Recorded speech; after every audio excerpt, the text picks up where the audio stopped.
Je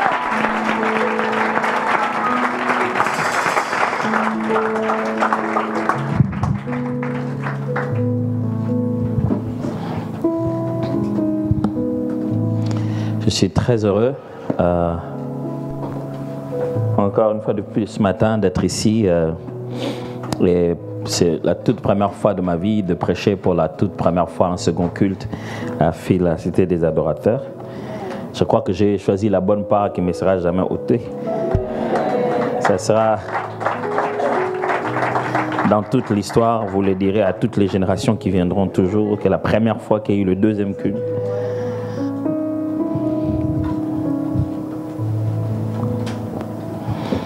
Au premier culte, j'ai commencé à partager avec nous tous une pensée du Seigneur qui est dans mon cœur, je pense, par rapport à la saison dans laquelle vous vous trouvez. J'ai pris une certaine forme, j'ai pris une méthode différente au premier culte parce que le but était de nous faire comprendre c'était quoi une promesse de Dieu, c'était quoi le fait que Dieu nous promette quelque chose, ça signifie quoi exactement, qu'on comprenne quand Dieu nous dit qu'il nous a promis quelque chose, qu'est-ce que ça veut dire. Mais au second culte, je vais pousser ça un peu plus loin pour qu'on comprenne en fait qu'est-ce qu'il s'agit de faire lorsque Dieu nous a promis quelque chose. Alors, la première partie, n'hésitez pas à regarder ça sur le YouTube de l'église, vous verrez qu'est-ce qu'il y a de différent. Ça sera exactement le même texte qu'au premier culte. Josué chapitre 1, à partir du premier verset. Après la mort de Moïse, serviteur de l'Éternel, l'Éternel dit à Josué, fils de Nun, serviteur de Moïse, Moïse, mon serviteur, est mort. Maintenant, lève-toi, passe ce Jourdain, toi et tout ce peuple, pour entrer dans le pays que je donne aux enfants d'Israël.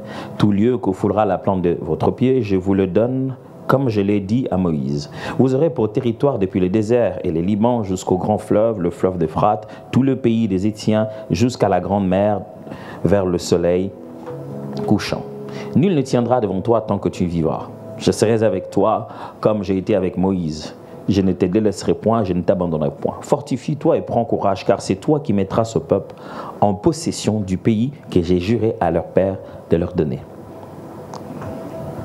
Fortifie-toi seulement et aie bon courage, en agissant fidèlement selon toutes les paroles que Moïse, mon serviteur, t'a prescrites.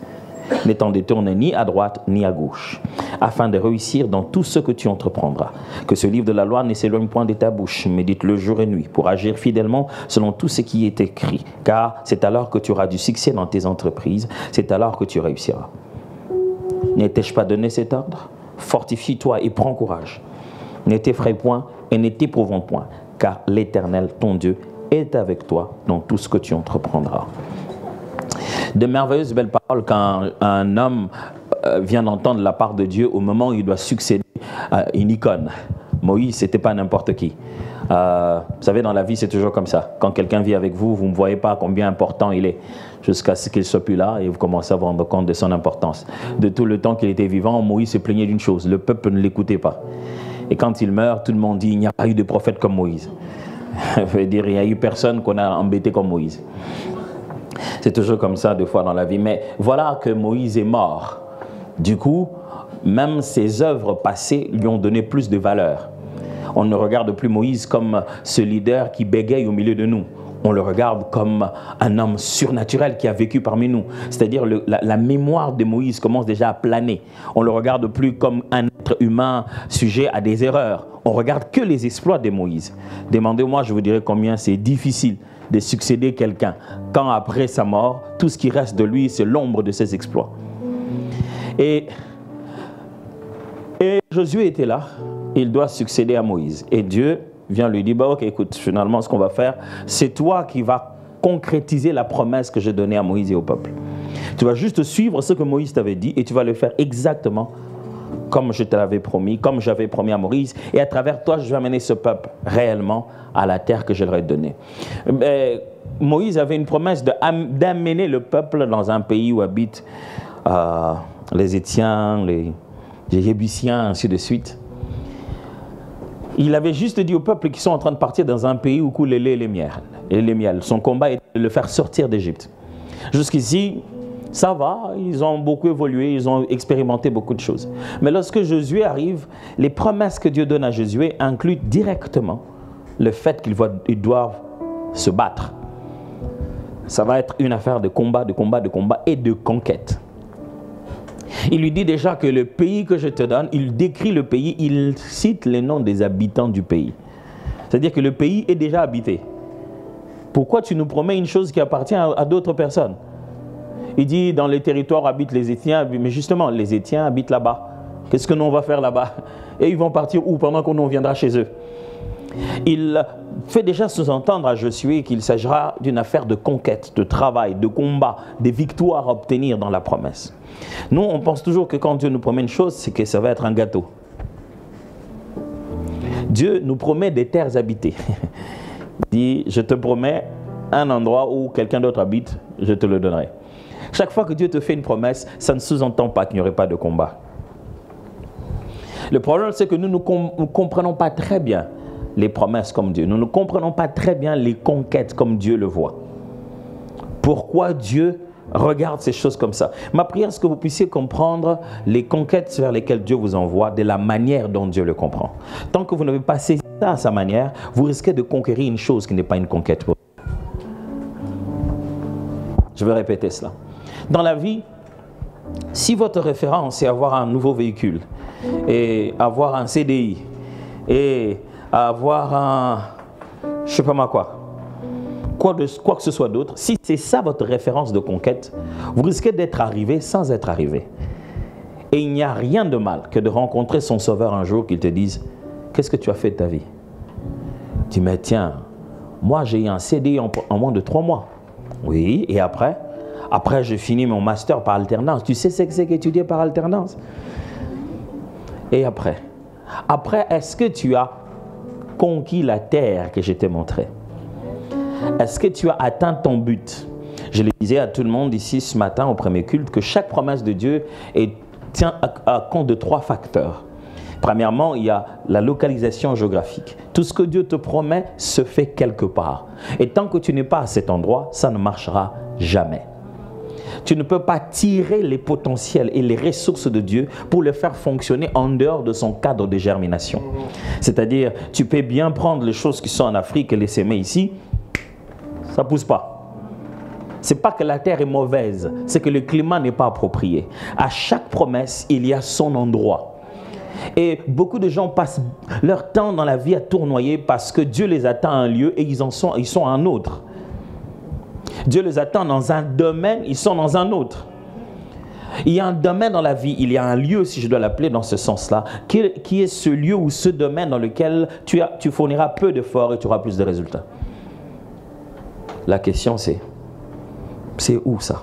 Deuxièmement, chaque promesse de Dieu tient toujours compte du temps propice. J'aimerais bien insister sur la deuxième partie. Le temps propice. La Bible aime utiliser le mot l'accomplissement des temps. Lorsque le temps fut accompli. L'idée de ce mot, ce n'est pas la montre, ce n'est pas le calendrier. C'est l'alignement des faits. C'est-à-dire que les choses se sont organisées comme ils devraient s'organiser. Et quand tout est là, quand chacun a sa place, quand chaque chose est à sa place, boum, c'est parti. Dans la vie, bien de choses Dieu ne peut nous promettre, bien des endroits où nous pouvons nous rendre, mais quand le moment n'est pas encore arrivé, rien ne se fera. Et ce qui est intéressant, c'est que quand le moment arrive, les choses se font d'elles-mêmes. On s'est battu, un bon matin tu te dis, ils t'ont donné oui, tu as fait quoi? Rien. Quand tu avais fait quelque chose, tu n'avais rien reçu. Les jours où tu fais rien, quelque chose t'arrive. Est-ce que ça vous est déjà arrivé de vous rendre compte que je n'ai rien fait pour ça, mais les choses s'enchaînent et tu te dis, qu'est-ce que j'ai réellement fait? Juste le temps de Dieu. On aurait tellement voulu que le temps de Dieu soit aussi le nôtre. Dit Dieu, il est temps, fais quelque chose. Et lui dit, non, il n'est pas encore temps. Nous, on regarde l'âge, nous, on regarde le corps. Vous êtes vraiment sûr que si vous avez fait une promesse à quelqu'un d'avoir une progéniture, vous attendrez que sa femme atteigne près de la centaine, qu'elle ait dépassé la ménopause? Vous n'avez pas l'impression d'avoir dépassé le temps là?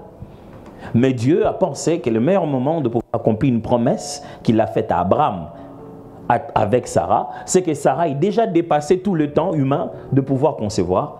Et alors là, le Fils aura de valeur. Le temps de Dieu, c'est un accomplissement d'événements, un assemblage logique des choses. Lorsque toutes ces choses-là se mettent en place, le temps de Dieu arrive.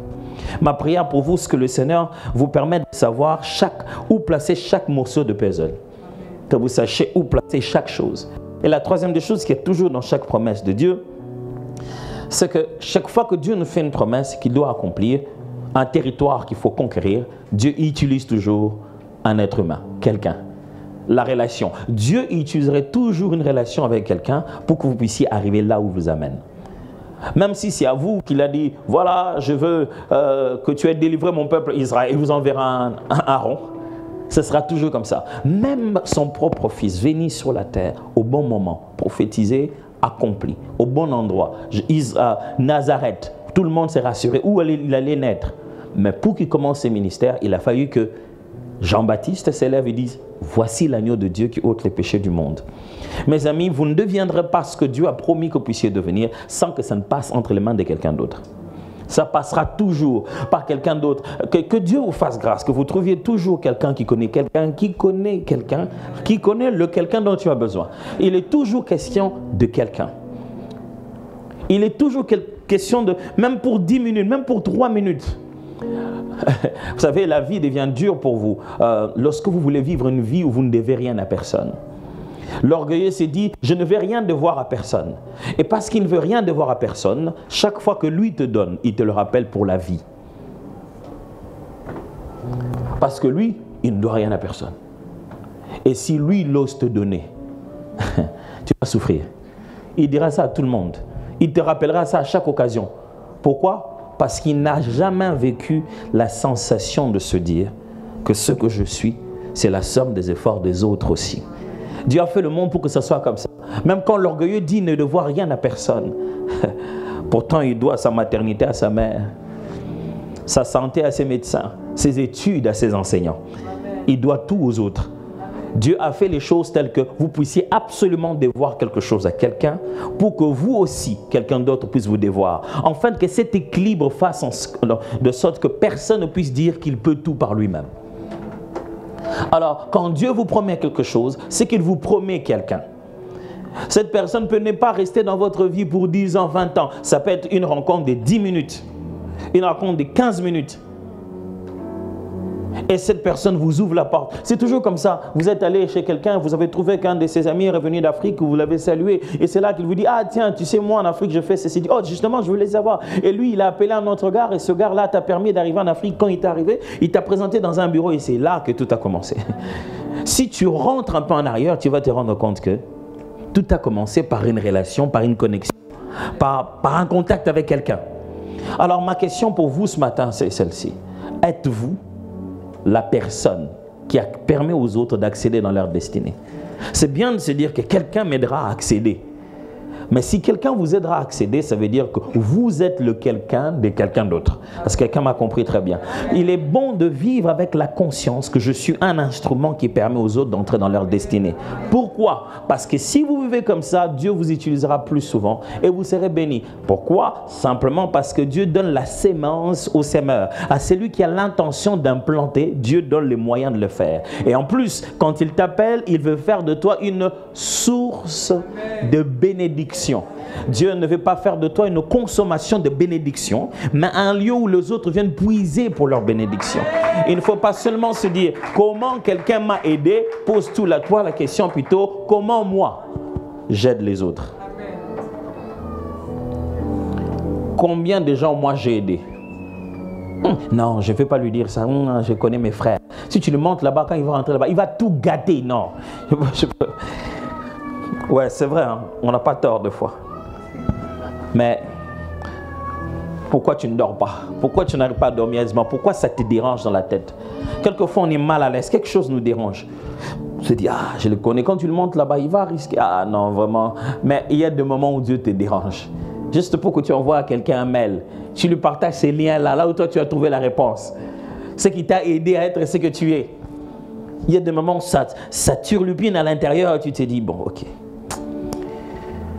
Ah, tu sais, je n'ai pas dormi, je pensais à toi. Tu sais la chose que tu m'avais dit, va voir un peu tel endroit, on peut toujours t'aider là-bas. C'est tout. Et quand tu fais ça, tu n'attends pas qu'il revienne dire merci. Ce n'est pas pour ça qu'on est généreux. Ce n'est pas pour des remerciements. L'amour donne et n'attend rien en retour. Dis-toi seulement, tel qu'il est parti là, c'est parti.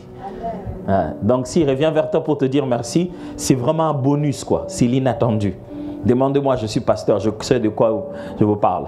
On n'est pas nombreux dans notre métier, c'est soit nous, soit les médecins. Et quelquefois nos collègues, les mécaniciens. Les gens viennent chez vous que quand ils ne sont pas bien. Dès qu'ils sont sortis de chez vous, ils sont bien. Donc ils ne viendront pas jusqu'à la prochaine fois où ils ne sont pas bien.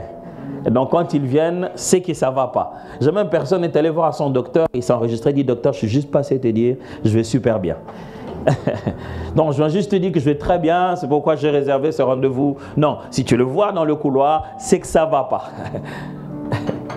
Et donc quand quelqu'un revient, attend pendant de longs moments juste pour venir te dire, pasteur, je voulais juste témoigner que Dieu a fait, Dieu a résolu les problèmes là. Oh, ce sont ces petites choses qui nous poussent à continuer la pastorale, à se dire, finalement ça vaut quelque chose notre travail. Hein. Il y a quand même des gens qui sont transformés. On n'attend pas qu'il amène une offrande, non, on attend qu'il vienne dire, c'est fait. Le Dieu que nous avons prié s'est réellement manifesté. Vous savez, quand Dieu va se manifester loin là-bas, toi ici tu es en train de dire, Seigneur, manifeste-toi. Lui s'est dit, mais je l'ai déjà fait. Mais vous savez, à l'église, on voit souvent les gens quand ils sont en version vache maigre, quand ils sont en version vache grasse. Ils ont tout bouffé des vaches grasses. Et quand ils viennent chez toi, ils sont déjà en vache maigre. Mais dans la vie, vous devez savoir que si vous êtes une porte pour les autres, Dieu vous ouvrira aussi une porte. Si vous êtes la connexion des autres, Dieu vous connectera toujours. Et nous avons tendance à vouloir d'abord recevoir avant de donner. Mais la meilleure attitude, c'est penser comment donner et non pas d'abord comment recevoir.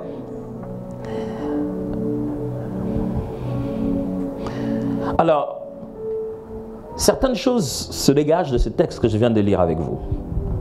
Dieu parle à Josué. D'un côté, il rassure, et de l'autre côté, il lui fait une délimitation. Il dit, tout lieu où il faudra la plante de tes pieds, je te le donne en possession. Vous savez, des fois on aime lire cette partie-là, mais on ne constate pas qu'avant de parler de tout lieu, ce tout-là n'est pas un tout inclusif, c'est un tout exclusif. C'est-à-dire, il ne dit pas tout partout, il dit tout dans ce que je te dis. Ok? Si je t'ai donné 10, je te demande de me donner tout ce que je te demande de me donner 10, pas 10 millions. C'est la totalité de ce que je te donne. Ok, peut-être que je dois le lire pour ne pas être en train de vous embrouiller, n'est-ce pas? Tout lieu, il dit au chapitre 1, non, après la mort de Moïse, serviteur de l'Éternel, l'Éternel dit à Josué, fils de Nun, serviteur de Moïse, Moïse mon serviteur est mort, maintenant lève-toi, passe ce Jourdain, c'est-à-dire devant lui, toi et ce peuple, pour entrer dans le pays que je donne aux enfants d'Israël. Tout lieu qu'il faudra la plante de votre pied, je vous le donne comme je l'ai dit à Moïse. Vous aurez pour territoire depuis les déserts et les Liban jusqu'au grand fleuve, le fleuve d'Euphrate et le pays des Étiens, jusqu'à la grande mer vers le soleil couchant. Nul ne tiendra devant toi tant que tu vivras. Je serai avec toi comme j'ai été avec Moïse. C'est ce lieu-là qu'il vient de décrire. Que s'ils foulent leurs pieds, tout leur sera donné en possession. C'est simple, quand vous lisez tout le livre de Josué, vous découvrez qu'un jour ils se réveillent, ils veulent aller dans une direction. Dieu leur dit, n'allez pas là-bas, je ne vous ai pas donné cette partie-là.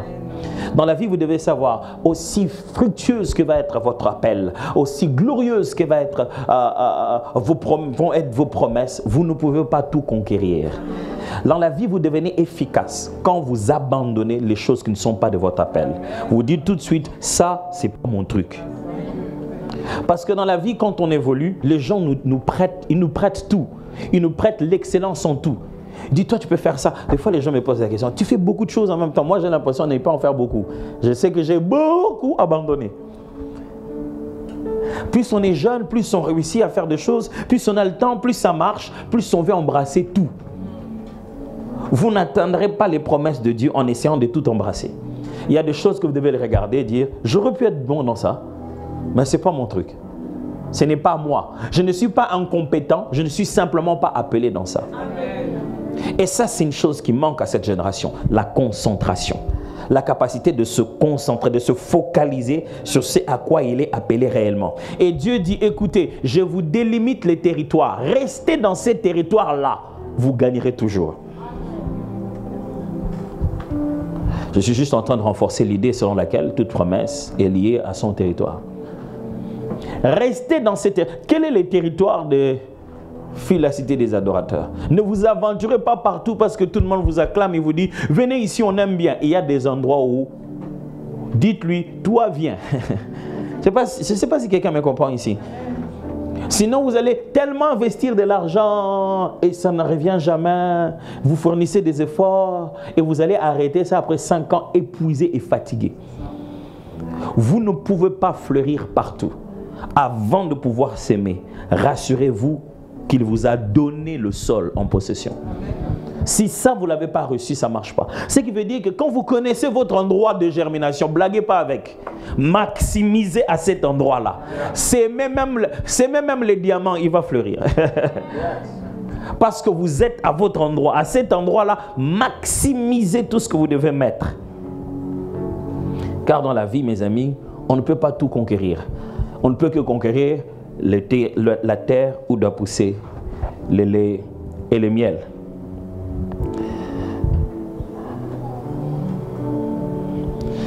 Mais aujourd'hui, avant de quitter cette chaire, je voulais tellement insister sur un aspect important lorsque nous devons entrer dans la promesse que Dieu nous a donnée, conquérir le territoire que Dieu nous a donné. Un aspect important et je vais dire immuable, obligatoire pour nous tous, pour le plus jeune comme le plus vieux.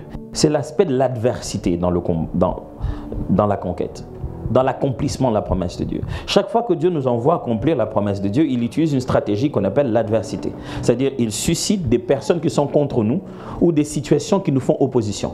Mais ces choses-là n'ont pas pour but de nous arrêter, mais de nous mûrir, de nous rendre matures, de nous rendre intelligents et de nous rendre capables après de gérer la terre où nous sommes en train de partir. Mais seulement vous devez savoir que certaines de ces adversités, si vous n'en êtes pas préparé, ça peut complètement vous retarder ou complètement vous faire perdre le nord et ne même pas accéder à cette promesse parce que vous n'avez pas bien compris comment gérer cette adversité. Vous êtes là? Alléluia. Ça fait longtemps qu'on dit ça à l'église, hein? Alors, vous allez faire quelque chose que vous détestez faire quand vous êtes dans l'église. Désolé, je voulais quand même que vous puissiez le faire. Dites au voisin. Qui est ton adversaire?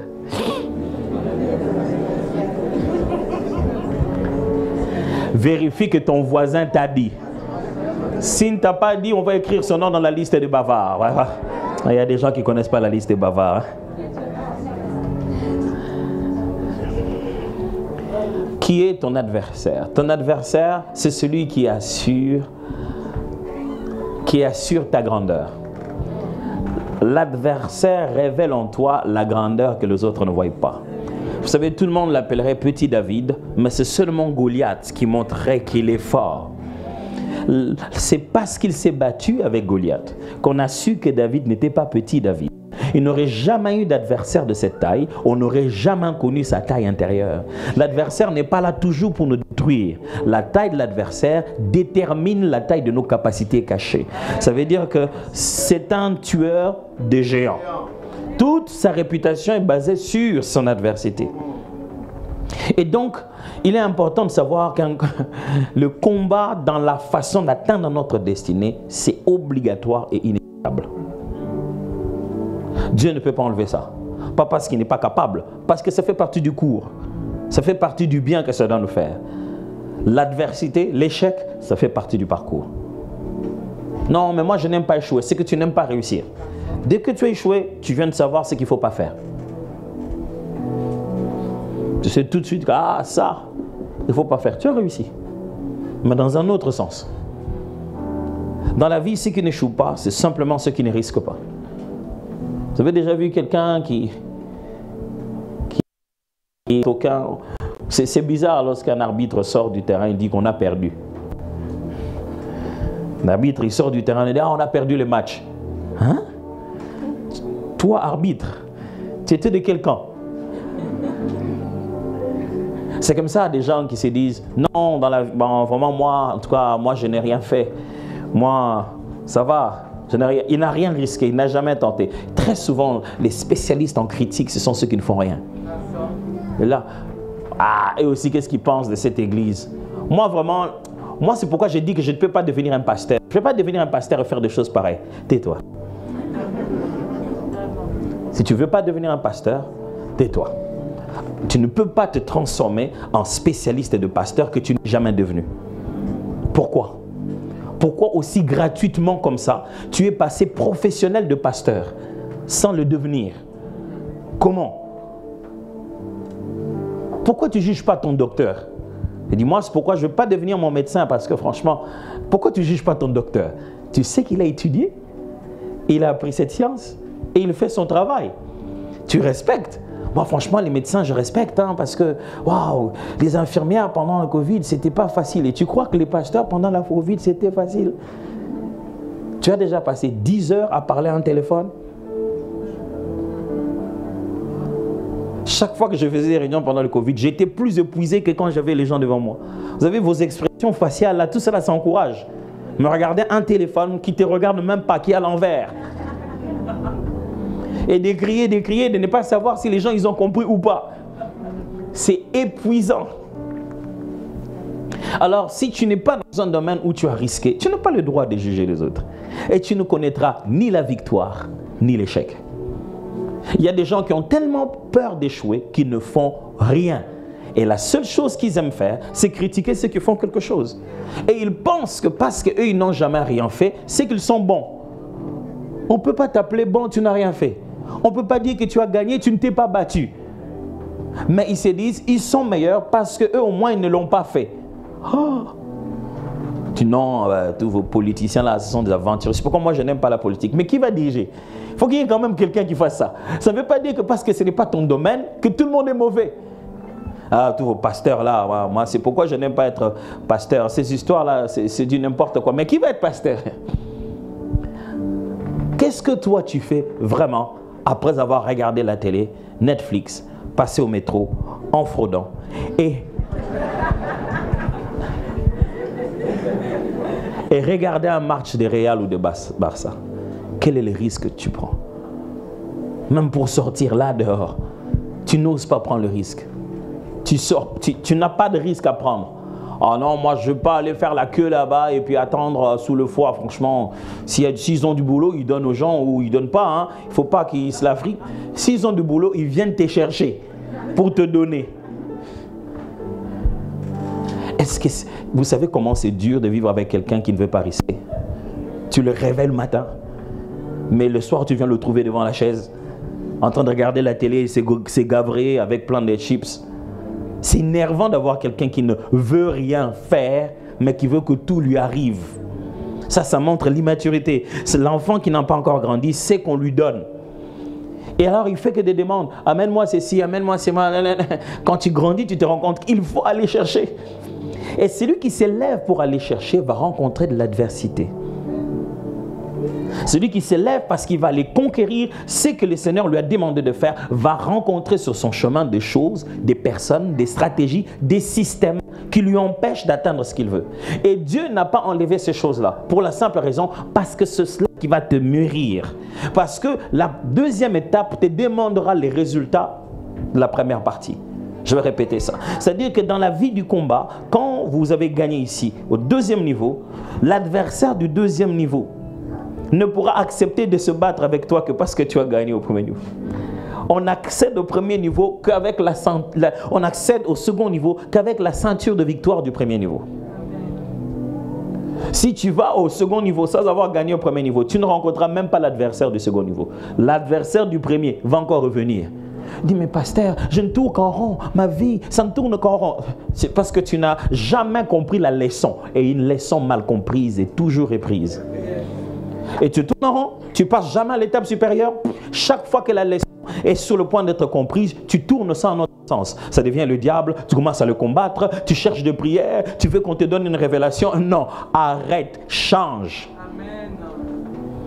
Pasteur, je ne comprends pas. En ce moment-ci, chaque fois, je sens que dans mon couple, ma femme, chaque fois que je sens que je commence à avoir un nouveau boulot, ma femme elle commence toujours à me combattre. Elle se plaint, elle dit que je ne suis pas à la maison. Pasteur, je ne sais pas pourquoi. Chaque fois que tu as un nouveau boulot, ton nouveau boulot devient ta fiancée. Tu vas work after work and after work. Le boulot devient tout ou rien. Tu ramènes ça à la maison, tu es sur le boulot à l'ordinateur.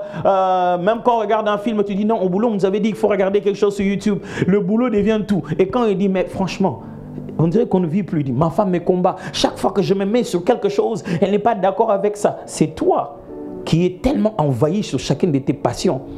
Et tu n'arrives pas à comprendre l'équilibre. Si tu ne comprends pas la notion de l'équilibre, Dieu ne peut rien ajouter. Tu ne pourras pas gérer. Pasteur, ma femme a toujours l'impression que quand je perds mon travail, on dirait qu'elle est contente. Au fond, oui. Parce que vaut mieux avoir quelqu'un qui est vraiment là et qui est un être humain, qui chaque fois qu'il a de l'argent, il devient insolent. Écoute, je reviens pas des sitôt. Pourquoi? Je dis que je ne reviens pas. Pourquoi tu veux savoir? Les gens qui ne reviennent pas tôt parce qu'ils ont de l'argent à dépenser. Parce que si tu sais qu'il te reste que 25 € et c'est ça le prix pour rentrer, tu ne vas pas te pavaner. Il faut que tu rentres vite chez toi. Mais quand tu sais que tu as de l'argent, tu as ta carte, tout va pour le mieux, quoi. C'est pas pourquoi je suis entré dans ça. Je ne vais même pas essayer d'insister que Dieu parle à quelqu'un. Parce que depuis que Dieu lui parle, il fait comme si ce n'est pas lui. Mais il y a des combats inévitables. Et dans ces combats inévitables, il y a toujours 3 catégories. Il y a d'abord vous-même, puis le diable, et puis, tenez-vous bien, Dieu. Parce que chaque fois que vous voulez conquérir, vous devez vous battre avec ces 3 catégories. Premièrement, vous-même.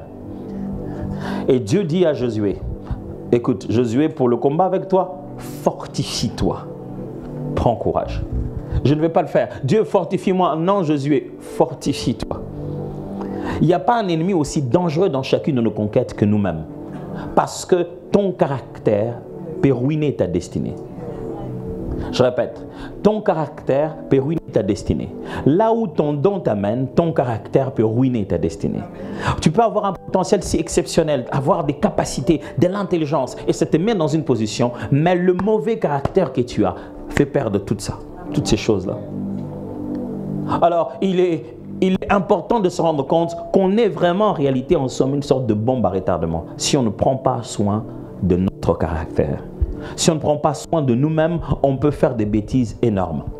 Alors, quand Dieu te dit, je veux conquérir des choses avec toi, je te fais des promesses, en réalité, il veut dire, change. Regarde où tu vas et commence à te préparer. Paul est en train de dire, ayant donc de telles promesses, sanctifions-nous pour achever notre sanctification par la crainte de Dieu. Il dit, connaissant les genres de choses qui nous attendent demain, préparons déjà notre attitude aujourd'hui. Chaque fois que Dieu te parle de demain, c'est à cause d'aujourd'hui. Ok? Je vais répéter. Chaque fois que Dieu te parle de demain, c'est à cause d'aujourd'hui. Sinon, si tu n'as rien à faire aujourd'hui, tu n'as pas besoin de savoir demain. Pourquoi on nous donne les météos un jour avant? La météo plutôt. On nous dit, demain, il fera tel degré et tel degré. C'est pour qu'avant que vous puissiez aller dormir, vous préparez comment vous allez vivre la journée de demain. Et que demain ne vous vienne pas seulement à la figure. Vous savez que demain il faut porter telle tenue, demain il va pleuvoir. Vous savez poser les actes aujourd'hui pour que lorsque demain arrive, vous soyez en meilleure position. Mes chers amis, quand Dieu vous parle de ce qu'il fera demain, il fera demain avec l'homme que vous deviendrez. Et les promesses de Dieu sont pour nous encourager à accepter notre processus de transformation. Je vais trop vite? C'est trop d'infos en même temps? Non, vous êtes dans une cité des adorateurs, donc vous pouvez vraiment me dire. Et puis je ne vais pas tout le temps. Hein? Donc il semblerait que je viens 2 fois l'an. J'apprends avec vous. Ça va vite? Non? C'est bon? Ok, fantastique. Est-ce que vous avez déjà changé quand vous regardez vos promesses? Vos promesses devraient vous faire changer. Vos promesses devraient vous dire, ouf, il faut que je bosse dur sur moi-même. Mais il y a à combattre aussi le diable. Souvent, quand on parle de combattre le diable, nous, on a tendance à penser que faire des prières d'autorité. Dire, au nom de Jésus, je chasse ces démons. Non, ce n'est pas comme ça que ça se passe. Très souvent, les gens ont peur de ce qu'on appelle la possession démoniaque, l'envoûtement. Vous voyez, ce sont les choses qui leur font peur vraiment. Moi, j'aimerais vous dire que vous devez craindre quelque chose de... Pas craindre, en fait, s'il y a une chose qui doit être le but de votre attention, c'est ni la possession démoniaque, ni l'envoûtement. Ce que vous devez vous pousser à avoir une attention assez particulière, c'est un terme assez beaucoup utilisé aussi, c'est le mot malédiction.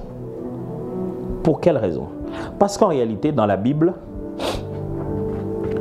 le diable n'est pas source de malédiction. C'est Dieu qui a créé la malédiction. Il est la première personne à avoir maudit quelqu'un, à avoir dit à Caïn et à prononcer sur lui une malédiction. La malédiction, c'est le contraire de la bénédiction.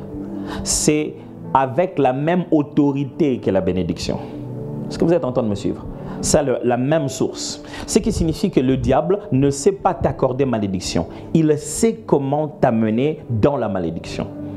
Ok? Donc le diable ne peut pas te maudire, mais il sait comment te mettre dans ce qui te maudira.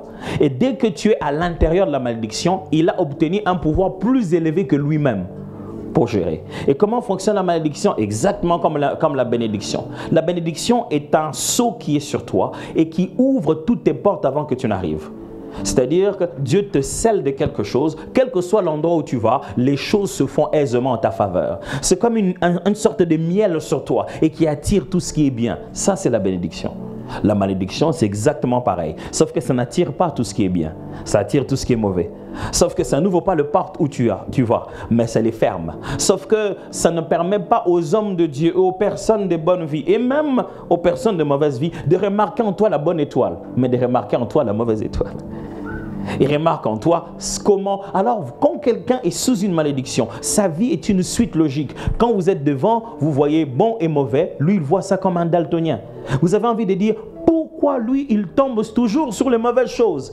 Parce que dans ses yeux, ce que vous appelez mauvais, ce n'est pas mauvais. Pourquoi? Parce que dès le bas âge, où il a étudié, avec qui il a vécu, à quel endroit, qu'est-ce qui a formé ses rêves? La malédiction est un conditionnement.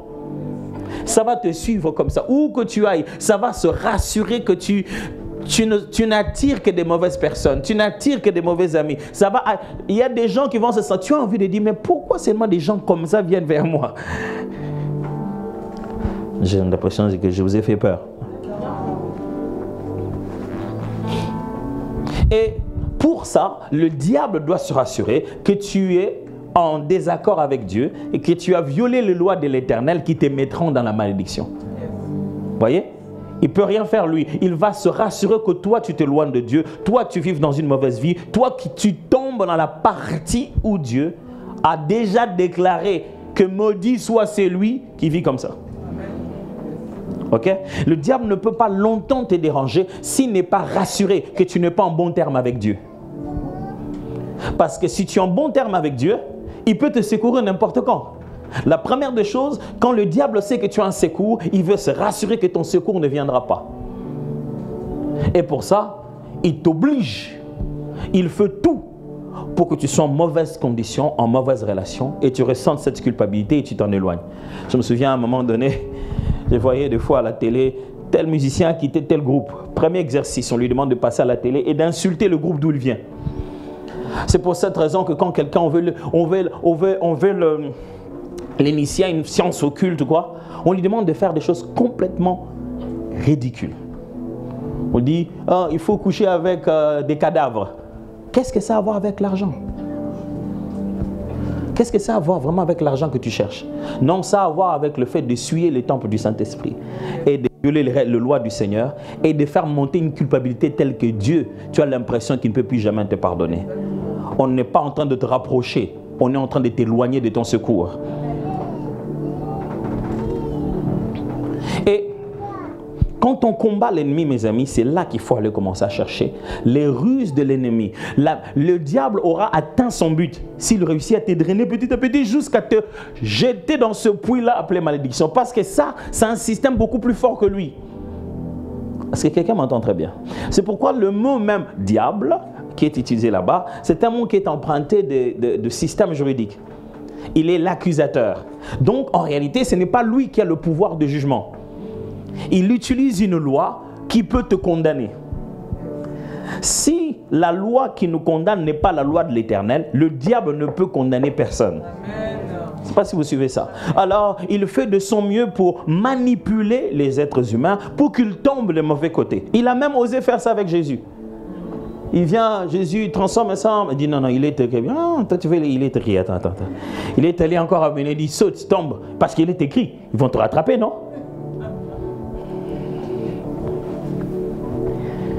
Ah, mes frères et sœurs.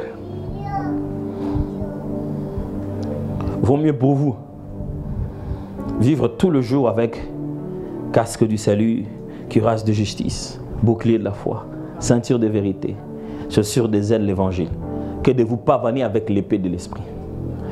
Ce n'est pas parce que vous avez une épée puissante que vous n'êtes pas atteignable.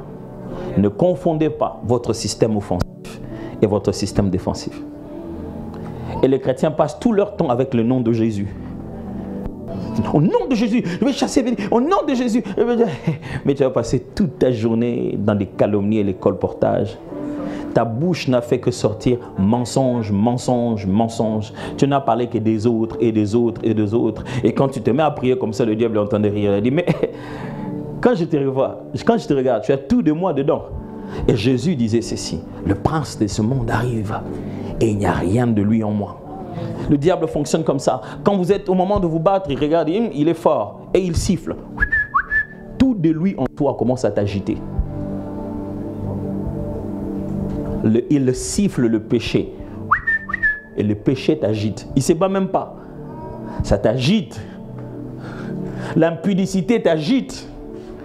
La pornographie t'agite. Tu n'arrives même pas à te tenir debout. Il y a des choses, mes amis, il faut s'en débarrasser. Si le diable siffle ça quand tu seras en hauteur, de façon dont tu vas descendre, ça sera plus spectaculaire. Je vous ai perdu là? Ça va? Intéressant? Je vous connais, vous devenez tellement attentif comme ça, on risque de passer toute une journée ici.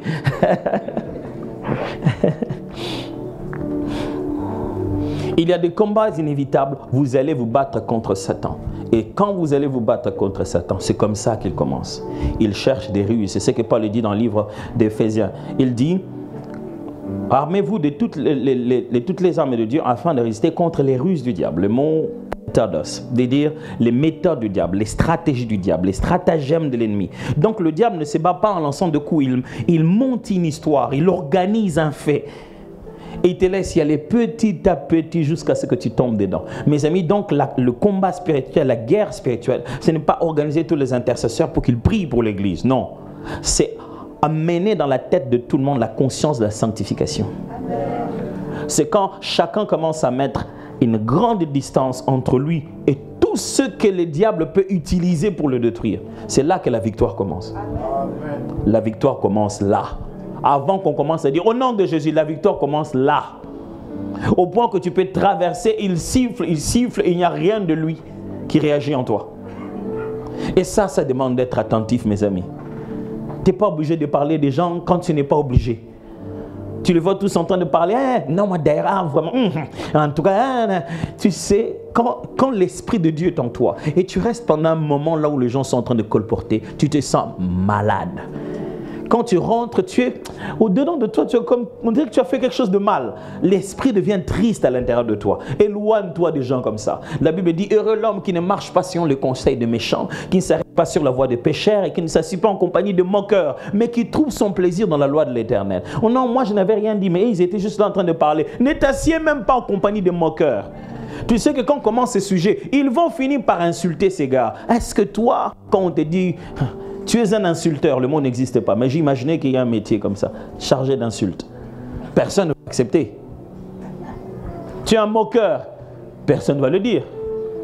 Mais on se dit, bah, ils les méritent quand même, ils ont fait ça.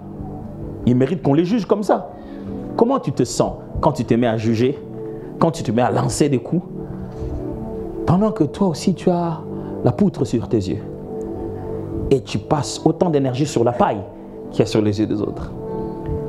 Ton âme intérieure devient triste. Je vous apprends comment couper l'herbe au pied au diable avant qu'il n'y ait quoi que ce soit. Tu es là aujourd'hui, matin, midi, soir, ta femme pense que tu es au boulot, on a fini à quelle heure? Mais quand toi tu finis le boulot, tu passes tout ton temps devant ton ordinateur à regarder les films pornographiques. Et je vais te dire ce qui va arriver après. Il va arriver après que les enfants vont commencer à tomber malades.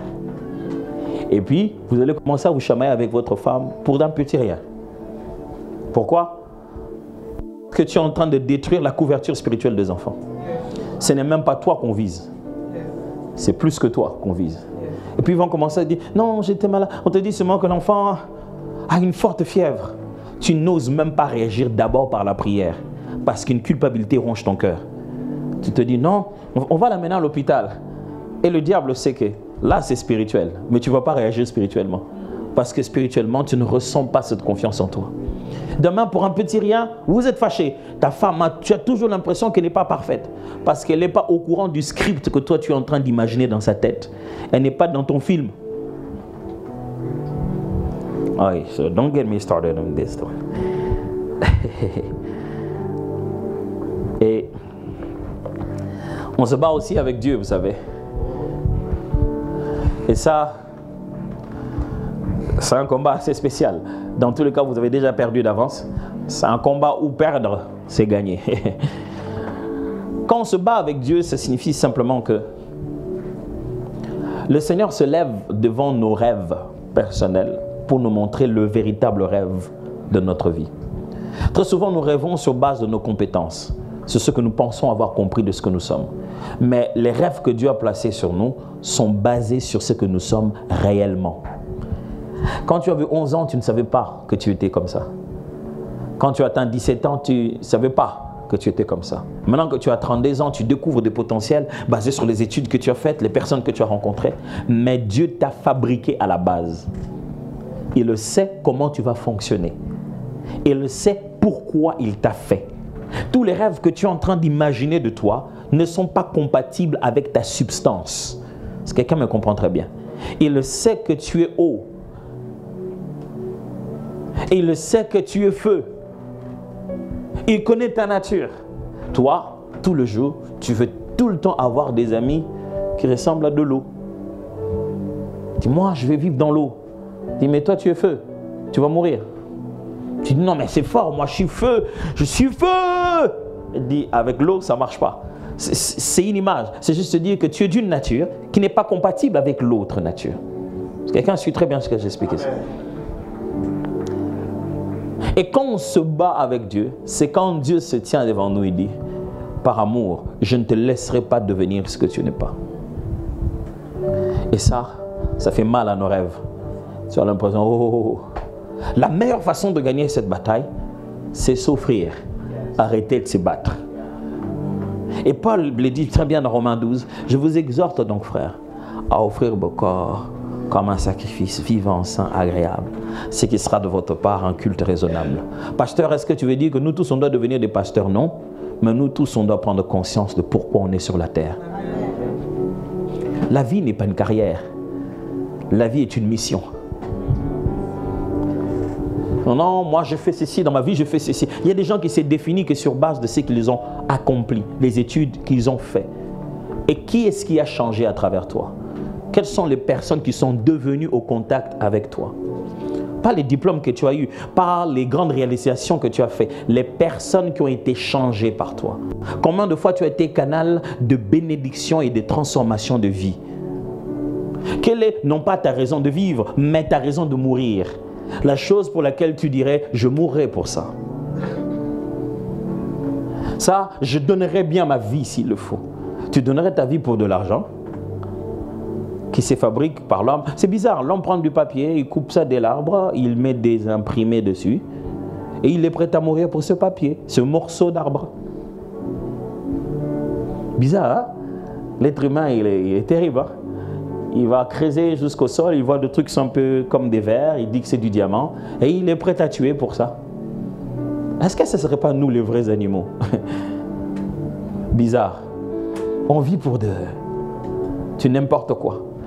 La guerre avec Dieu, c'est la guerre d'abandonner ce que l'on pensait être sa vraie raison d'exister pour embrasser réellement notre définition réelle. Arriver à ce point qui dit Vas-y Seigneur, fais ce que tu veux. Vous savez, vous allez beau tourner. Mais si vous n'arrivez pas à faire ça, ça ne marchera pas. Il y a des moments où Dieu commence à vous poursuivre. Vous faites tout. Avec intelligence, connaissance, relation, ça ne marche pas. Et Dieu vous dit, viens à moi, j'ai juste besoin que tu fixes ça dans ta vie. Dis, mais Seigneur, mais écoute, moi, tu sais, moi, franchement, les choses de Dieu, moi, je ne fais pas le mal, je ne pêche pas, je ne bois pas, je ne prends pas la femme des gens, mais à un petit moment, je fais ma petite prière de 2 minutes. La prière, ce n'est pas une religion, mes amis. C'est comme si tu veux dire, ah non, tu sais, moi, je suis marié, je ne trompe pas ma femme, je ne fais rien, je lui parle pendant 2 minutes. Pourquoi tu n'es pas si fier d'être dans une relation où tu parles à l'autre pendant 2 minutes et tu continues à vivre ta vie? Mais comment tu vas être fier d'être dans une relation avec Dieu et tout ce que tu fais, c'est lui parler pendant 2 minutes? Pourquoi tu ne parles pas le reste du temps? Ça ne demande pas de venir à l'église. Ça demande d'être tout le temps conscient qu'il n'existe plus de monologue. Quand tu parles dans ta tête, quelqu'un t'entend. Et qu'il vit en toi. Et que ta vie devrait être en conformité avec ce qu'il te demande. Mes amis, la sanctification, vivre selon Dieu, ce n'est pas juste pour lui plaire. C'est ça le meilleur fonctionnement de nous. C'est-à-dire quand tu démarres un véhicule, ça démarre, ça commence à fonctionner. Et le véhicule veut à tout prix que tu mettes de l'eau à la place de l'essence. Tu fais quoi? Les véhicules te réclament. Moi, je préfère de l'eau. Moi, je préfère de l'eau. Et par miracle, ça marchait une fois. Et ça marchait quand même. Mais quel est ce genre de véhicule qui doit marcher, qui doit fonctionner avec de l'eau? Ça n'a pas de sens, n'est-ce pas? Tu vois quelqu'un qui essaie de mettre de l'eau dans son véhicule à la place de l'essence. Tu viens l'arrêter. Dis non, moi j'aime bien. Tu viens l'arrêter. Mais dis, mais pourquoi tu m'arrêtes? Moi je veux de l'eau. Mais tu lui dis non. Si tu mets de l'eau dans ton véhicule, tu bousilles le moteur. Quand Dieu nous empêche et nous refuse de commettre le péché, ce n'est pas pour son plaisir. Quel sadique il va être de t'empêcher de vivre le plaisir de ta sexualité en t'ayant créé avec ces envies-là. Vous ne trouvez pas que c'est contradictoire?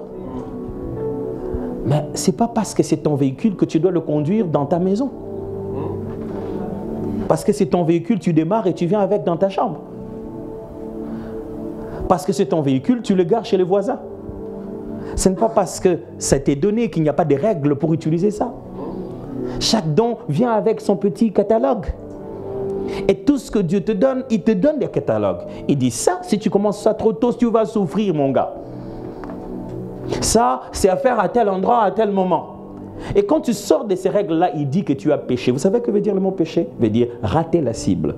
Ça veut juste dire que tu aurais dû faire ça et tu es à côté de la plaque. Ça ne veut pas encore dire quelque chose vis-à-vis de Dieu. Tu n'as rien fait à Dieu, tu as tout fait à toi-même. C'est toi qui es en train d'abîmer ta vie en faisant ça. Il n'y a rien que tu fasses dans ta vie et puis Dieu, il ne va pas bien. Seigneur, qu'est-ce qu'il y a? Oh, je ne vais pas bien. Je ne sais pas me réveiller aujourd'hui. Pourquoi? Parce que l'autre là, il a fait, oh, rien. C'est toi qui un bon matin, en te réveillant, tu vas bloquer. Il n'y a rien que tu fasses qui change sa personne. Toutes ces instructions sont pour ton bonheur, pour ton bien-être, pour ta bonne santé, pour que tu vives le mieux ta vie. Et tu verras que la vie est meilleure quand tu sais suivre le Créateur. Quand tu sais suivre celui qui a inventé toute la chose et tout le concept.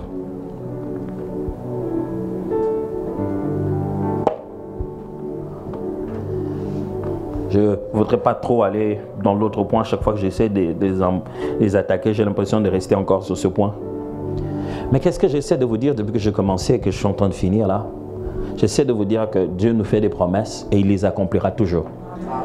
Et sur ce chemin de ces promesses, il y aura toujours de l'adversité, comme il en était avec Josué. Et dans ces formes d'adversité, nous avons 3 types d'adversaires. Il y a nous-mêmes, qu'il y a le diable et qu'il y a Dieu.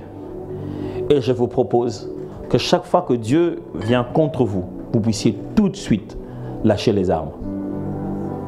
Tout de suite.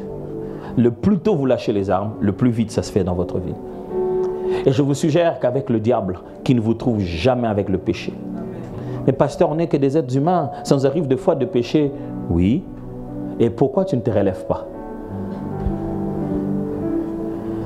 Est-ce que quand il y a un match, il y a un combat de boxe, il n'arrive pas aux combattants de tomber? Toute la victoire et la défaite est basée sur combien de temps il reste à terre. Si on va compter 1, 2, 3, si la personne se lève après 4, elle a perdu. D'ailleurs, cette personne ne restera pas dans ce ring. On viendra le reprendre. Il va se relever. Mais il ne s'est pas levé au moment où il le fallait. Le problème, ce n'est pas est-ce que tu es tombé une fois ou 2 fois. Le problème est est-ce que tu te relevé et tu as continué le combat jusqu'à obtenir la victoire. Et quand tu débats avec toi-même, demande de l'aide. Si tu n'as pas réussi à fixer ton propre problème hier, qu'est-ce qui te fait croire qu'aujourd'hui, avec les mêmes moyens, la même personne, les choses seront différentes? C'est à ça que sert une église, c'est à ça que servent les frères et les sœurs, c'est à ça que servent les groupes de prière, c'est à ça que servent des amis dans la foi avec qui tu vas dire sincèrement, mon gars, franchement, je ne sais pas comment vous faites, mais moi j'ai des envies qui sont en train de revenir. Parce que, vous savez, on ne quitte pas seulement le mal, on doit le substituer par le bien. Vous n'allez pas juste abandonner des vieilles habitudes, vous devez embrasser de nouvelles habitudes saines. Et alors quand vous êtes en train de vous battre avec vous-même, allez au pied du Seigneur et vivez au milieu de gens qui vous ressemblent. Ceux qui ont déjà la nature que vous essayez de développer. Vous apprendrez instinctivement à devenir comme eux. Je ne sais pas si je vous ai assez aidé. Je ne sais pas si la semaine qu'on a passée ici, ma femme et moi, peut être d'une quelconque utilité. Mais je pense que chaque fois que je venais ici, dans ma tête, je prenais au sérieux notre rôle prophétique de venir en cette saison particulière. En se disant que peut-être que le Seigneur nous utiliserait pour dire des choses qui ne sont pas que pour demain, ni après-demain, qui sont pour des dizaines d'années, qui sont pour l'avenir, et à la fois de cette Église et de chaque personne qui vient dans cette assemblée. Nous avons été heureux, pasteur Nono, d'avoir été ici chaque jour. Merci de nous occuper de nous, maman Lily. Merci à tout le monde, à tous les serviteurs. J'ai retenu quelques noms. Merci vraiment aux musiciens. Merci au service d'accueil, à la sécurité, toujours en train de nous sécuriser. Je ne sais pas comment s'appelle le service qui envoie et renvoie l'ascenseur. Merci aux moniteurs et monitrices pour les enfants de l'Écodim. Merci aux médias. Merci. Il y a beaucoup d'équipes ici. Quand vous entrez dans cette maison, cherchez votre équipe. Faites fonctionner ceci en étant quelque part derrière les machines. Merci à tout le monde pour vos efforts fournis en notre faveur et comment vous nous avez mis vraiment à l'aise. Nous allons repartir demain déjà, nous commençons à faire nos premiers pas pour rentrer et on a hâte de revenir la prochaine fois avec joie, passer du temps avec vous.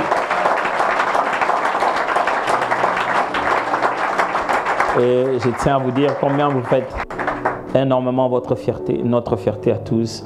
Gardez votre standard, en fait, faites plus d'ailleurs. Et n'hésitez pas de conquérir de nouveaux domaines, allez de l'avant, sachez que l'adversité fait partie du parcours. N'ayez pas peur de d'échouer, ça fait partie de la réussite. Ce que vous n'avez pas pu faire, corrigez-le demain, améliorez-vous. Et je suis sûr que le Seigneur a un grand projet pour vous. Et chaque jour qui passe, il va le dévoiler, le permettre de l'accomplir. Et pour ceux qui hésitent encore de faire confiance à une assemblée comme ça, si d'une quelconque manière mes paroles peuvent servir de crédit, je ne sais pas si ça vaut quelque chose. Mais je dois vous encourager à être un endroit où les gens sont déterminés à voir ce que la Bible écrit, être vécu. C'est que ce qui est écrit soit notre vécu. Et ça, c'est une passion qui a fortement dans cette assemblée. Et donc, comme lui-même aime bien le dire ici, bienvenue à la Cité des adorateurs. Et donc, encore une fois de plus, merci à vous et que Dieu vous bénisse.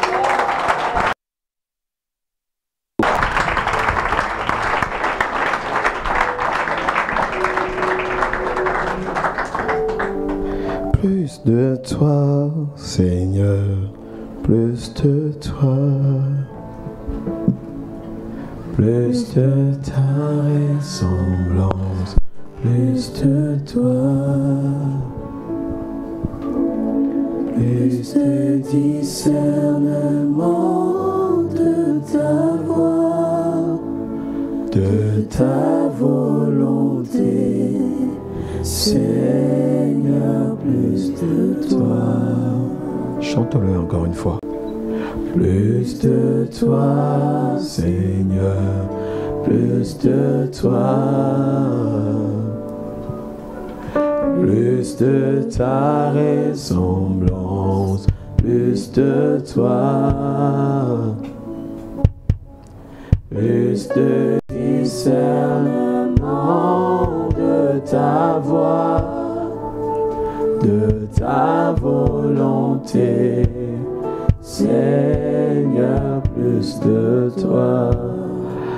Chers amis, je souhaite que vous levez juste votre main et que nous puissions prier pour le couple Mboma.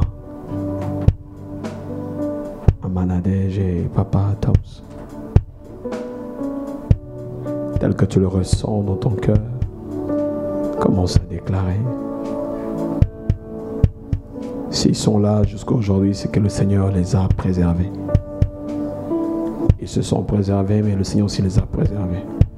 Prions et déclarons sur leur vie une longévité. Que le Seigneur le garde longtemps, afin que les autres générations viennent rencontrer ces héros de la foi.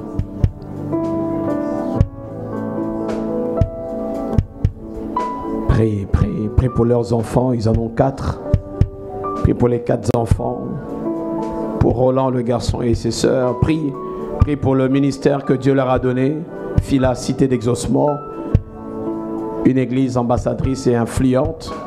Prie afin que son influence s'agrandisse encore, que l'influence de Phila, cité d'exaucement, soit encore très grande dans le monde. Prie pour ses leaders qui sont autour de lui, ces pasteurs qui sont envoyés au travers des provinces, notre nation en Afrique. Prie pour ce ministère, cette charge que Dieu leur a donnée et les étapes qui arrivent que Dieu a mis sur leurs épaules. C'est pas évident.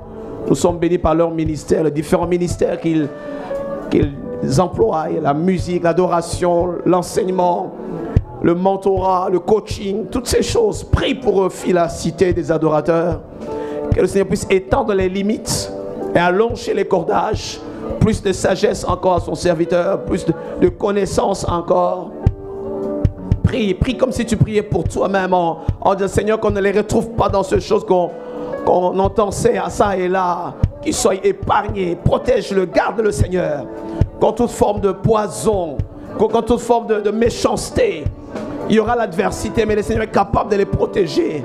Et je t'entends, je te vois toi prier pour eux spécialement. Et après ici, quand tu entreras à la maison, mets tes genoux à terre, implore le Seigneur. Père, garde-le. Que ce qu'on voit ailleurs, qu'on ne puisse pas le constater chez eux aussi. Que cette église soit exempte de toute souillure. Et que ces enfants grandissent dans cette grâce aussi. Que demain, ces fils spirituels et biologiques soient encore plus forts, plus grands. N'est-ce pas dans cette grâce que Dieu les a appelés, c'est de ce ministère. Et cela sera ainsi parce que c'est toi qui as appris. Père, nous le voulons, nous le désirons. Gardez-les. Ils ont été une bénédiction pour nous.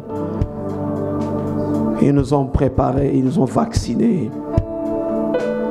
Ils sont venus parler du passé, du présent, mais aussi du futur. Nous voulons que, comme des sentinelles, prochainement quand ils passeront ici, qu'ils constatent qu'il y a eu un très grand pas. Un très grand pas dans tous les domaines, Ils sont pour nous comme des témoins. Et bien, nous sommes environnés de si grands nuées, des témoins, des hommes et des femmes qui ont réussi, auprès de qui on peut tirer des exemples. Que ton nom soit béni. Dans le nom même de Jésus-Christ, nous avons ainsi prié. Amen. Acclame très bien le Seigneur. Nous sommes arrivés à la fin. Je suis aussi dans la joie de recevoir rapidement quelques serviteurs de Dieu. Vous êtes là pour la première fois, serviteurs de Dieu. On n'a pas eu l'occasion de vous recevoir. Levez-vous, serviteurs de Dieu. Si vous êtes là pour la première fois, je vois qu'il y a le pasteur Guilain qui est là, ainsi que son épouse. Levez-vous, prophète, aussi. Que Dieu vous bénisse. Merci pour cette visite et vous nous avez honoré d'être là. Que Dieu vous bénisse. Un dernier communiqué avant que nos amis passent. Vous qui n'avez pas pu apporter votre offrande et votre dîme, il y a encore des enveloppes sous les sièges. Et si vous n'avez pas, levez juste la main. Le service d'accueil va vous remettre une enveloppe, ou 2 ou 3 d'ailleurs, sur lequel est mentionné dîme, action de grâce et bien entendu offrande. Et puis il y a un code dessus. Vous pouvez scanner ce code pour accéder aux différents sites de l'église, mais aussi les moyens de paiement, et en même temps prendre rendez-vous avec le pasteur. Et en même temps, on a glissé aussi le rendez-vous avec le pasteur, l'apôtre Roland Dallot, qui arrive la semaine prochaine. Est-ce que vous êtes dans la joie de le recevoir? Jeudi prochain à 19h30 pendant 2 jours. Jeudi et vendredi, nous serons avec l'apôtre, le Père, ici à 19h30 sous le thème Jésus et la guérison des cœurs brisés. Et ce programme que nous allons avoir, n'est-ce pas, ce dimanche 15 mai, ce programme, le papa Tom Simanadej aurait souhaité être là aussi, c'était leur désir, mais ils sont tellement chargés, on les entend, c'est la première fois qu'ils puissent être à l'extérieur et passer une semaine dans une église, et pour nous c'était très très bénéfique. Donc ils vont revenir 3-4 fois comme ils ont dit, après 360 jours. On ne sait jamais, Dieu peut toucher leur cœur et puis ils viennent tout le temps. Donc quoi. Gloire à Dieu. Et comme vous le constatez rapidement, j'aimerais moi-même vous donner ce petit communiqué. Vous sentez qu'il commence à faire de plus en plus chaud.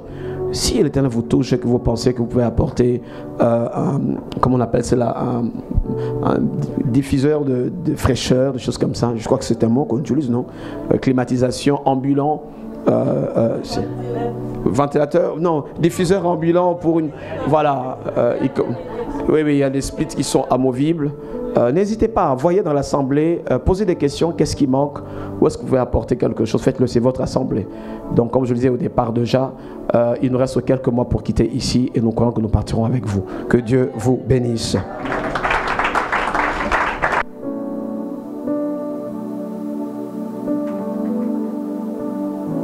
Gloire à Dieu. Est-ce que quelqu'un a été béni au travers de ce séminaire, donc sur la croissance et ses implications? Bien-aimés, nous clôturons donc aujourd'hui et dans les minutes qui suivent donc ce magnifique séminaire donné par le docteur Atom Mbouma.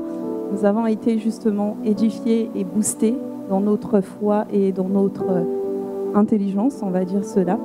Et j'aimerais également, suite à ce qu'il a prononcé ici, il a parlé du fait que la promesse pour s'accomplir, Dieu se sert souvent des hommes. Et donc en accord avec vous, j'aimerais justement que nous puissions acclamer justement pour cet homme qui a été le canal par lequel nous avons pu aujourd'hui rencontrer le docteur Atom Mbouma ainsi que le pasteur Nadej, donc à savoir le pasteur Nomak Mouzembe. Que Dieu vous bénisse. Donc, comme le pasteur Nomak vient de l'évoquer, ce jeudi, donc à compter de ce jeudi 12 mai, donc du jeudi 12 mai au vendredi 13 mai, nous recevrons justement l'apôtre Roland Dallot qui nous enseignera sur ce magnifique thème, Jésus et la guérison des cœurs brisés. Donc, il est important de signaler finalement que nous nous retrouverons à partir de 19h30. Donc, si vous avez fini le boulot et que vous avez justement envie d'en savoir plus sur ce thème, 2 moyens s'offrent à vous. Vous avez la possibilité de venir en présentiel ou encore de pouvoir suivre en ligne, donc via les réseaux sociaux de l'Église, à savoir le compte YouTube et le compte Facebook de l'Église Fila Cité des Adorateurs. Je profite d'ailleurs par la même occasion pour vous inciter à pouvoir justement vous abonner aux différentes pages de l'Église afin de rester justement informé sur toute l'actualité donnée au sein de l'Église Fila Cité des Adorateurs. Pour tous ceux qui nous rejoignent du coup pour la première fois, sachez que nous avons des cultes matinaux, donc tous les lundis, jeudis et samedis de 4h30 à 6h. Vous avez également la possibilité de les suivre justement via le compte Facebook et le compte YouTube de l'Église, tout en sachant que pour participer au culte matinal, donc le samedi, vous avez la possibilité de vous enregistrer via le numéro de l'Église. Donc pour tous ceux qui ne connaissent pas c'est quoi le numéro de l'Église, vous avez toutes les informations même sur Google ou encore sur les différentes pages de l'Église. Voilà pourquoi c'est important justement de s'abonner aux différentes pages de l'Église. Ensuite, nous avons nos cultes d'intercession, donc appelés jeudi et toko, culte d'intercession où nous louons le Seigneur et nous l'adorons sur le sol, à même le sol.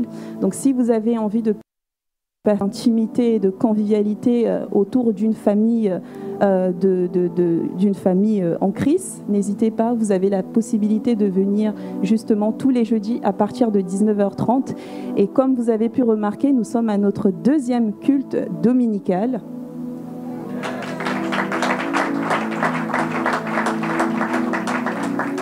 Donc nous avons commencé à compter d'aujourd'hui notre deuxième culte dominical. Donc le premier culte a eu lieu à 9h pile et nous maintiendrons justement ces horaires pour les semaines qui suivront. Et le deuxième culte débutera désormais à 12h30. Donc si vous êtes couche-tard ou couche-tôt, vous avez la possibilité de nous rejoindre pour l'un de ces deux horaires.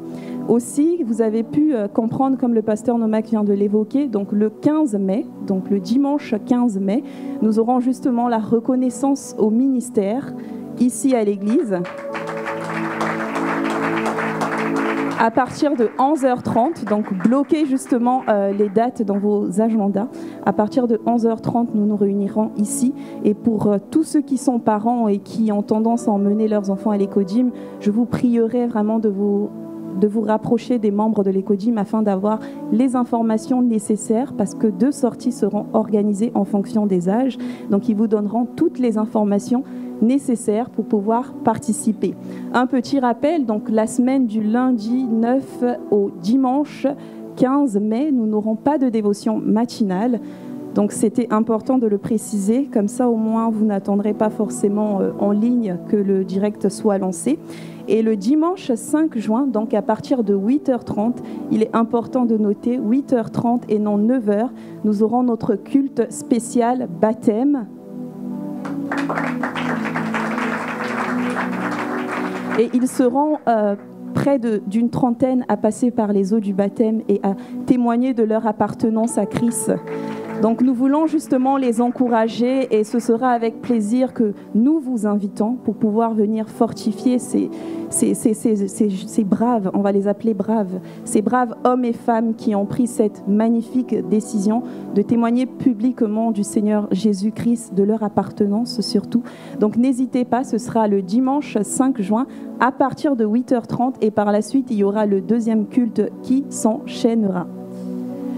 Donc pour tout ce qui concerne la prise de rendez-vous avec le pasteur Nomak, vous avez la possibilité de le faire. Donc vous remarquerez sur les sièges qu'il y a des enveloppes avec un QR code. C'est beaucoup plus simple. Nous félicitons tous ceux qui pensent aux avancées technologiques, ça nous aide évidemment. Donc vous avez la possibilité de scanner le QR code et d'avoir accès à toutes les informations nécessaires, à savoir le PayPal de l'Église, le site internet. Très important, sur le site internet de l'Église, vous pouvez également revoir la vision, donc les objectifs à atteindre pour l'Église Phila, pour ceux qui sont intéressés. N'hésitez pas. Sur ce, je vous souhaite à tous une excellente semaine et que notre merveilleux Seigneur Jésus-Christ vous bénisse.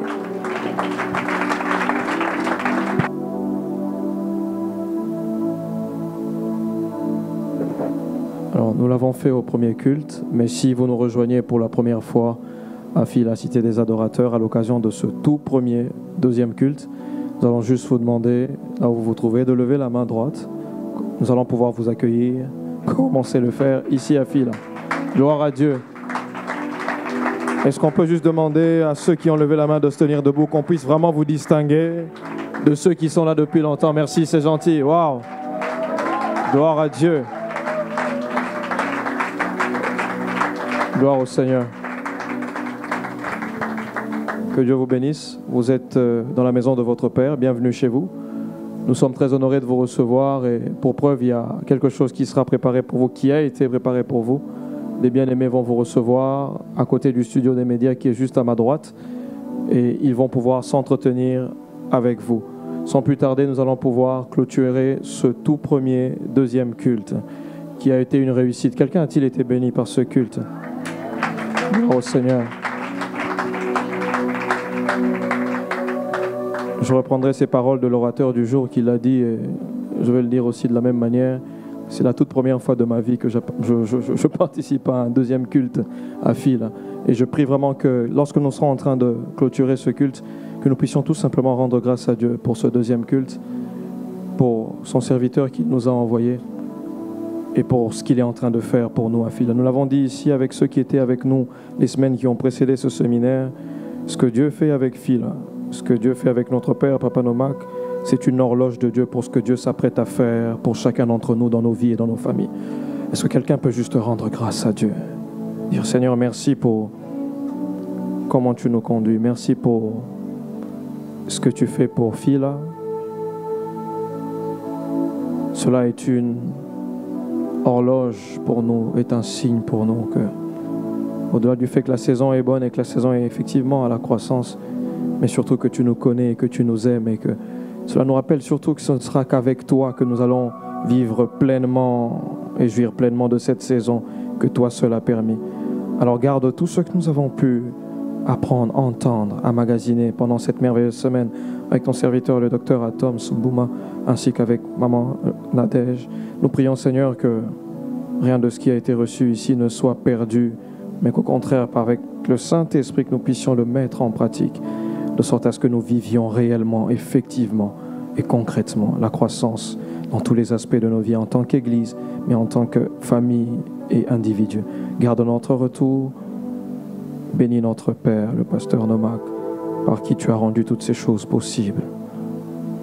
Au nom de Jésus, nous avons ainsi prié. Amen. Excellent dimanche à tous. Comme pour le premier culte, nous allons procéder de manière bien précise pour évacuer la salle, en commençant par la salle à côté du studio des médias. Ceux qui s'y trouvent vont sortir en premier, afin de permettre qu'en second lieu, les nouveaux venus puissent prendre cet endroit. Et en troisième lieu, les dames qui ont des enfants à l'école du dimanche vont pouvoir se diriger vers l'école du dimanche pour récupérer les enfants et se diriger vers l'ascenseur à hauteur de 3 personnes dans l'ascenseur. Je répète, la salle à côté du studio des médias sortira en premier pour laisser place en second lieu aux nouveaux venus, ceux qui sont arrivés premièrement aujourd'hui en ce second culte, de se diriger vers ce même endroit, afin qu'en troisième lieu, les dames d'abord avec les enfants se dirigent vers l'école du dimanche, récupérer les enfants et regagner l'ascenseur à hauteur de 3 personnes. Et nous clôturerons avec les frères et les hommes qui, eux, vont se diriger vers les escaliers mis à disposition. Merci.